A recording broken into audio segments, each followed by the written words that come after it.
हर हर महादेव। दोस्तों, हमारी आज की कहानी है जब किसान ने भगवान शिव को कराया गलती का एहसास।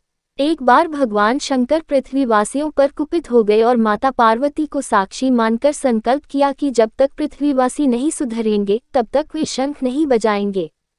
देव जानते थे कि शंकर भगवान शंख बजाएंगे तभी बरसात होगी। इससे घोर अकाल पड़ गया।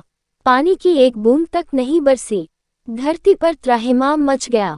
ऐसे में एक दिन भगवान शंकर पार्वती आकाश में विचरण कर रहे थे तो उन्होंने एक अजीब दृश्य देखा कि एक किसान भरी दोपहरी में चिलचिलाती धूप में खेत की जुताई कर रहा है। पसीने में नहाया मगर अपनी धुन में बहुत मगन। जमीन पत्थर की तरह सख्त हो गई थी, फिर भी वह जी जोड़ मेहनत कर रहा था। उसकी आंखों में आत्मविश्वास था और उसके पसीने की बूंदों से उम्मीद टपक रही थी।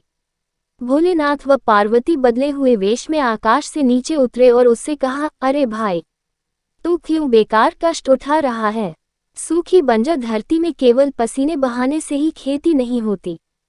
किसान ने हल चलाते चलाते ही जवाब दिया, हाँ, बिल्कुल ठीक कह रहे हैं श्रीमान, मगर हल चलने का गुण भूल न जाऊं, इसलिए मैं हर साल पूरी लगन के साथ जुताई करता हूँ। जुताई करना भूल गया तो केवल वर्षा से खेती हो सकेगी क्या? मेहनत का अपना ही परम आनंद है। मैं लोभ के लिए खेती नहीं करता। किसान की बात सुनकर महादेव को भी लगा कि मैं भी तो परम आनंद की अनुभूति के लिए ही शंख बजाता हूँ।